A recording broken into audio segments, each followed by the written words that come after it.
just want to say a quick thank you very much to the Bank of Ideas for inviting us. Been huge fan of the work over many years, particularly my previous career as a criminologist, interestingly enough. And also pay my respects to the traditional owners. Forms a big part of what we do in Brizzy. So I'll hand over to Rob to introduce a little story about our journey, and we're just going to tag team it, so bear with us because we don't often do this as a couple. Yes, thanks, and welcome everyone. Thanks again, Peter, and thanks, David, for that lovely little intro. There's a lot of synergies in what you've said. So basically, as David pointed out, that when I started Food Connect as an ex-farmer, I was homeless for 7 years, and then I, after losing the dairy farm, and then basically was in search of a solution to the crisis we have in food and agriculture. It's a completely broken system. And I decided to embark on a project to trial a really weird idea that had deep philosophical roots in something completely different around risk sharing between the farmer and the person who ate the food. And I actually started the business Food Connect just up the road from David's house. Actually, when I went down, David, I don't know how I got invited to David's house one day for a bit of a. He was trialling a bit of an idea that he had on a whole bunch of us one night, pretty late, with a whole bunch of grog and some really good Indian food, I think, from up the road. And that was where David told me about this. He was blurring the lines between his private space and his public space, and I thought, what an interesting concept. And there was a whole bunch of other things he touched on that night that inspired me to just have a crack. So the idea was, how do we take the risk from the farmer who bears all the risk and share that risk with the people who are eating that food? Because farmers mostly don't really like people. They just want to really grow great food. So how do we actually put the don't like people bit into the hands of the eaters? So, there's people out there, and there'd be a lot of them here, who love community engagement, love facilitation, love marketing, love storytelling, all of those sort of things. They're the things that we need to surround the farmer. That happened in Brisbane. A whole bunch of mums rung a radio station one day when I was talking about this idea and said, where is this happening? And I said, nowhere. But I had about 30 farmers in a little back book in my pocket that I'd been also sharing this idea to, and they said, well, let's contact these 30 farmers and see if we can get something happening in Brisbane. But the key ingredients, I suppose, as a dairy farmer, I was pretty pissed off with. I was a part of a cooperative, so I was, along with a lot of other farmers, that our cooperative over the time had become demutualised and then corporatised, and our CEO was on over $1 million, and us farmers were, at that time when I lost the farm, was on about 18 cents a litre. It was absolutely criminal, and I was heading down an organic pathway, but there was no organic processors anywhere near where I lived, 5 hours away. So I decided to have a wage ratio lock on this company that I was setting up. So I set the wage ratio at 2 to 1. So no one can be paid any more than double the lowest paid person in the business. So that was, because I was thinking, how do I convince farmers to be a part of this when they've been shafted so many times? And there have been so many great businesses that have started over the years but didn't have these principles inside it. I wanted to have an asset lock. So as I said, with my dairy cooperative, it had been demutualised and then sold off, and we saw that with Murray Goulburn. We've seen that with pretty much a lot of the organisations within the rural sector. A great idea, and then one person decides to say exit strategy, sell to someone else, and then the mission goes. And it's not just the one person who, like myself, that put all that energy in. It's actually a whole bunch of other people, including the farmers and the eaters, who actually contributed to that idea. So that idea and this ridiculous financial cycle of exit strategies where we sell out or were acquired is just completely ridiculous, because it wasn't just that one person who come up with that idea. We all stand on the shoulders of giants. So I wanted to take that out of the way by putting an asset lock on the business so the business could never be sold. And then there was a ratio, all farmers at the time, farmers would get about 8 cents of the retail dollar. So I put a 40 cents minimum that had to be paid to the farmers on the retail dollar. I'd done my sums, I'd worked out there was a huge amount that the supermarkets and all the middlemen were taking, and I figured if I could cut them all out, we could at least get to 40 cents in the dollar. And I think we average around 52 cents in the dollar. We did drop one stage we were at 60 cents and we weren't making any money ourselves, and our farmers said, you need to pay us less. They actually come and said, you're a risk to us because of the margins you're making or the profitability or the lack of profitability. So we're at around 53 cents at the moment. And then the other idea which all farmers around the world have fallen into is they form these producer co-ops and they forget about the people who do. Like in our case, there was the factory workers, they weren't a part of the co-op. There's the eaters, they weren't a part of the co-op, and I wanted to solve that by having a participatory economy where everyone belonged to this business. We were all in this together and we could make those decisions together, however difficult they may be. And then the true cost bit was the other side of things. Even though there's no real theory on it, or there is now, but 15 years ago when I started the business, there was no one really thinking about what is the true cost to ecologically produce that food and get it through to the eater. So including all of the externalities, all the emissions, all of the damage we do to the soils, all of those externalities, the health costs in particular, as David was saying before, we can't afford the health budget we're doing today. We have to incorporate that into our food, into the cost of food, because at the moment, a McDonald's hamburger, if you put a true cost onto a McDonald's hamburger, it would cost $200 because of the health impacts that we pay for out of our tax. So when we pay, $20 or $25 for a really good hamburger that's been organically grown, grass-fed, a whole bunch of other things, then we should be really happy that that $20 is actually quite an affordable price. And importantly, because I did mix around with some activists for a while, and I just saw activists as being really, really angry. And my mother always said to me, whenever your brother pisses you off, just ignore him. And it really works. So just ignore the supermarkets. Ignore that other system out there. Create a brand new system that shines dark light or shines bright lights into those dark places and let that do its work for you. So you can just focus your energy on getting up to mischief in the really right places. I think that's enough for now. So that's the quick intro on Food Connect, the social enterprise. We're based in Salisbury in a little warehouse in Brisbane. And this whole time we've been trying to figure out, well, how do we move the needle? So back in 2009, we were getting a lot of groups from around the country saying, we want a Food Connect in our community. So we set up the Food Connect Foundation to kind of open source the idea and share the information and our own resources. We kind of burnt out from that process, and another thing that we found was that you can't cookie cutter the model. As many of you guys know in the room, each community has its own unique strengths, deficits, and talents and resources. So you really need to maybe open source the idea and share the idea, but wait for that community to actually coalesce the right people together before anything major happens. So we did a lot of advocacy in the food system itself, in the fair food system as we like to call it, research best practices all over the world, and this is all in our spare time while we're trying to run the social enterprise and make it profitable.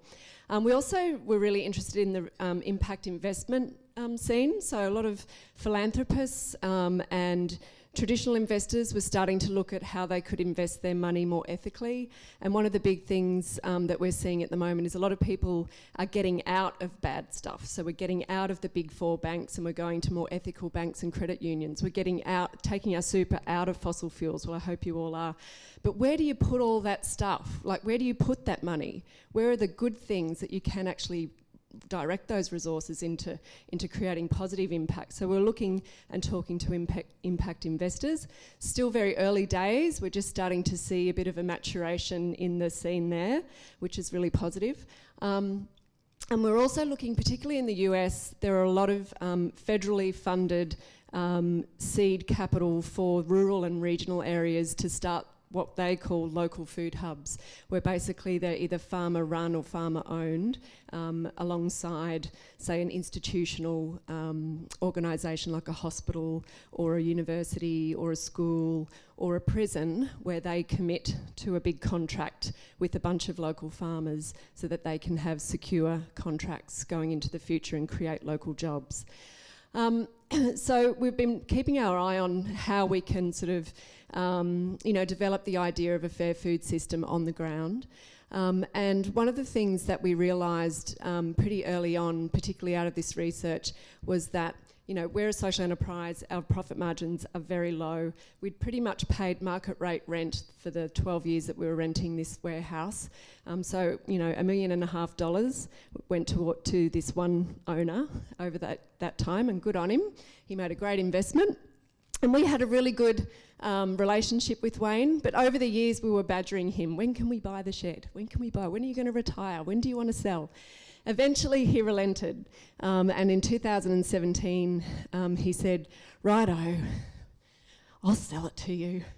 I'll give you 1 year." So we signed an option deed to buy the building, and basically that led us to the idea that confirmed for us in all of our research that for of the food system to actually work, we actually need the community to own the physical infrastructure, so that we could have security of tenure and so that we could have a place-based solution to the fair food system and maybe see where that can take us.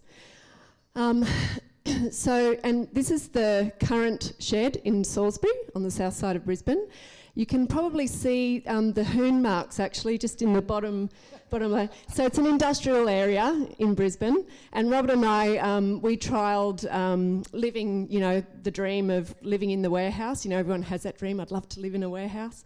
We did that with our 4 kids and our rescue greyhound when we were moved on out of West End, because our big old Queenslander got shoved off to make way for high-rise apartments. So we thought, let's try living in the warehouse. And, the first night there, here come the, what do you call them? Racer boys. So I said to Robert, take all your clothes off, run out into the middle of the street and scare the buggers away. And it worked. So that's one solution. So this is what it looks like at the moment.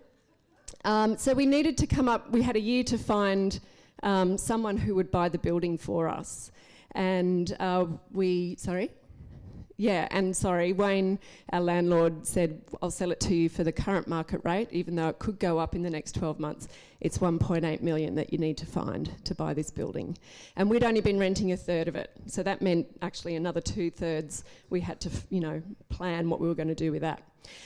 So we quickly put our thinking caps on, and because we'd been studying the ethical investment scene for a while, there's an ethical property developer in Melbourne that we made friends with, and in a pretty short amount of time he came up with 4 blokes, ethical investors, who were going to put up the money for us and allow us to buy this building. And then at the board meeting, when all of this was getting discussed, I was pretty excited by that bit. I was thinking, you beauty, we found our investors. Yeah, he was excited.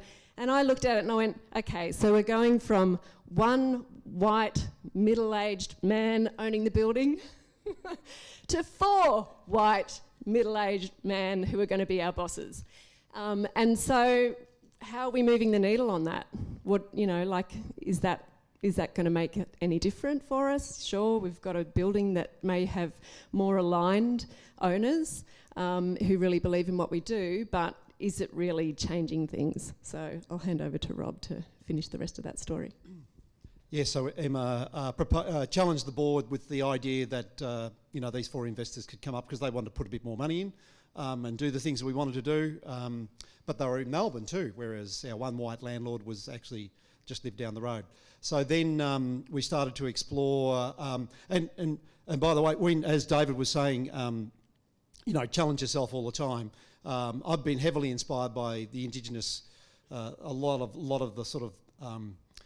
I studied a lot when I lost my farm because there was a whole bunch of things that happened on that farm where the Collagen tribe who used to live there didn't live there anymore, but it made me more curious. So a lot of the things that Food Connect has done over the years has been inspired by Indigenous terms of reference and and principles and a whole bunch of other things. So custodianship was deeply embedded into me, but I just got a bit excited that 4 investors were willing to put the money in, and Emma challenged us, and then we all went, yes, we've always been owned by we've been supported by the community. It's actually, the principle is called community supported agriculture, the philosophy. So let's look at this idea of community ownership and shift the needle, because if a whole bunch of people, what did I say then? Shift the noodle. If we can shift to community ownership, then in effect we've created custodianship, because not one person owns it. And we had to wrestle with this idea of how do we separate power from finance, power from money, because if you get an investor who puts $1 million in, they own 50% of the building, then how do we take that power away so that the power is still within the community, which is the cooperative, and there's been various attempts, and we've been studying all the models on legal structures on how can you separate power and power from money and put it back in the hands of the people, and mature people. And if you study Indigenous terms of reference, you will understand that they always talk about being fully adult or fully human. And there's a lot of people, particularly in the Western society, that aren't fully human. They think they have power, or they think they have knowledge, or they think they have expert status, but they aren't fully human. And we needed to have fully human people who represented us on this board, so we could have sound decisions being made for the future that didn't compromise on our values. So, next slide, please, Maria. So then this idea, and in the meantime too, because we're an organisation or a social enterprise made up of 80 farmers and about 40 makers, and we had as Emma was saying, our profit margins are very low, and we got invited to a big food sort of industry show at the convention centre in Brisbane, and we couldn't afford the price. It was $3,000 for a little stall, so we invited 5 of our other makers to inhabit this stall with us, and we started to have this conversation of what could happen if we all were in the one place together. It just happened over the last 3 days. Because we had one forklift, we had one printer. What happens if we shared that with 10, 15, 20 enterprises? We were getting the raw cabbages in, and then we were sending the raw cabbages out to our sauerkraut maker. They were doing all the business, putting it in bottles and then sending it back to us. If that all happens here, then we're doing we've got all these multiplier effects. Because Food Connect has struggled over the years because, as you know, the cheap food system is just keep kicking the barrel down the road, or the can down the road, and one of our number one goals was how do we get really good food affordably out to people who really need this food. In other words, the people who are eating pretty shit stuff. And we were failing on that. We were increasingly attracting a more affluent market, and we wanted to tackle that challenge on head on. And we thought, well, actually, if we can stack a whole bunch of enterprises in this shed together, and have this principle of community ownership, where the returns back to the investors were an ecological rate of return. So we went out there. Because one of the things that those 4 investors who wanted to buy the building, they wanted returns, 10, 15, 20%. And we were saying, well, that's a bit of a problem, because anyone who wants any more than 7% in returns is actually perpetuating poverty, basically. So why should we do that? So we went out there with the end in mind of 4 to 7% was the most likely returns we could offer into the future, no more than 7%. And we challenged a lot of the impact investment community, philanthropists. Now, a lot of philanthropists, 5% of their corpus goes into charity, into foundations, into all those sort of things. The other 95% is earning market-based returns, or even better, doing pretty bad shit, or creating the problems that your organisations are trying to solve. So we went out there and challenged them on that, and we said that 95% of corpus, if you are to be really an impact organisation, that other 95% needs to be invested at lower than market returns into things that aren't creating the problems that your 5% are trying to solve. So we went out there with that sort of thing. The other thing, and this was an epiphany for me about 5 years ago, we started to hold events in the warehouse.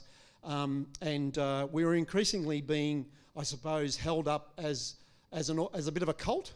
Actually, one bloke emailed me one day and he said, because my little slogan underneath my signature is putting the culture back into agriculture, and he emailed me back one day and he said, putting the cult back into agriculture. And I went, holy shit. Because we were out there and I was unapologetic about smashing people across the head and saying, you need to pay the true cost of food, you need to be, organic, biodynamic, whatever it is. I was being, on my moral high ground soapbox, preaching about this sort of stuff. So no wonder I was being perceived, or Food Connect was being perceived within our own community, our own place around Salisbury, Maruka, as a little bit, up themselves. So when we started to hold events, we just hired the hall out and we had lots of 40ths and 50ths and weddings there and all sorts of things. And I would always be on the bar because this was something Emma and I did on weekends because we were pretty bored. And I'd be on the bar and this one big bloke come in one day and we just had a craft beer there and I was always selling it pretty cheap, $5 a glass. And he said, where's my Forex? And I said, mate, we don't do Forex. We're just dealing with the local brewery down the road. And he said, okay, give me one of those bloody things. And he smashed 5 down, just bang, bang, bang, bang. And, not bad. So, what goes on here then, mate, And I said, oh, well, we've got, there's a bit of a kitchen around there and there's a couple of businesses there and we deal with, a couple of local farmers. And I just told him the story. And 3 days later, he marched into the warehouse, into Food Connect, and said, I want to invest in this place. And I thought, my God, my opinion of him was he was just a big bogan, had no money. Like all my perceptions of him were wrong. He turned up the next day, or just 3 days later, and I went, holy shit, that's the answer. We just have events there, we make it a community space, we involve community, and we take away this whole this barrier around what people perceive us to be. And that's been an inspiration to why we wanted to buy the shed. We wanted to take away all those barriers, invite people in, allow them to have this wonderful place where they can collaborate and make food just that sort of nexus where people can come together and have conversations about whatever angst is happening in their lives. Yes. Right, cool. Because I'm mindful of morning tea. So the big missing piece of this story so far is how did we find the money to buy this building with our community? It was really fortuitous that the option deed that the landlord had with us was for a year, and we got to 3 months before that option deed, a few months before that option deed came up, and the equity crowdfunding legislation federally had just been introduced, but it was only allowable if your company was a public unlisted company, which is about less than 1% of Australian companies in Australia are public unlisted companies. So we decided to create a new company called Food Connect Shed Limited. And essentially that allows you to have an unlimited number of investors because the proprietary limited model only allows 20 investors maximum. But we wanted to involve lots and lots and lots of people. So we investigated the equity crowdfunding legislation and we met with Anna. Yep, 3 minutes.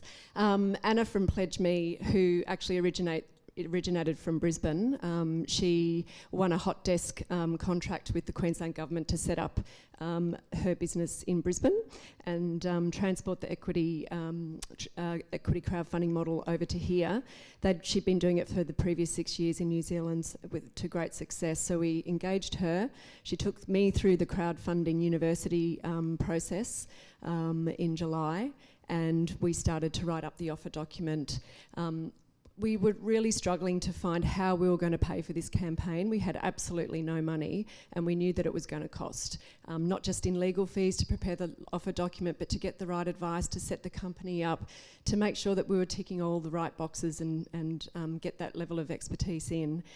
So fortuitously, there's a women's giving circle in Brisbane. I had no idea who they were, but one of our board members said, there's some loans going out there, low interest loans. All you have to do is put in a 4-page proposal with your idea and see if you can get a low interest loan. We thought, well, that's the only option we've got to fund this campaign. So we put in a loan application, and time went by, and in June, late June, they rang us and said, you've been successful, but we're not going to give you the loan, we're just going to give you the money because we love the idea. So that was huge. We hit the ground running then. We got everything ready to go, and we launched the campaign on the 21st of August with a big party in the shed. We initially just went for the 30-day campaign, but we found that during that 30 days, we were basically educating our crowd about equity crowdfunding. They had no idea what it was. It's not about donating money and getting a free t-shirt. It's actually putting money in and actually getting proper shares in a company. So it was a real investment. And so we had to educate them about the risks associated with that, that they might not get their money back, and there isn't a free t-shirt, we're really sorry. There's no budget for free t-shirts. And so we found that we had to take advantage of the legislation's allowable time and take the full 3 months to do the campaign fully. The last day, on the morning of the last day, we were at 1.2 million. Our minimum that we were going for was 2 million because we knew that the purchase price was 1.8 and we needed a little bit more to cover all the legals and the stamp duty and the like. So the last day, amazingly, we raised 800,000. They said there's nothing like a deadline, and there certainly wasn't with our crowd. So yeah, so I'll leave that there because we can talk more about this over morning tea. But Rob can just sum it up. Yeah, so you can see the summary there. Emma had a secret agenda of having female ownership, and we ended up with 84% women. The other thing about that was half was funded by the community and the other half was funded by sophisticated impact investors. In the sophisticated investor group, not one of them wanted a board position or a say or anything to do with that. So it was an amazing campaign in the fact that it sort of it filtered out people we didn't really want to have to invest. Now that made it a lot harder work for us, but the result is incredibly inspiring for us and gives us the opportunity to do what we want to do. And importantly, we did it without a bank. Thanks very much.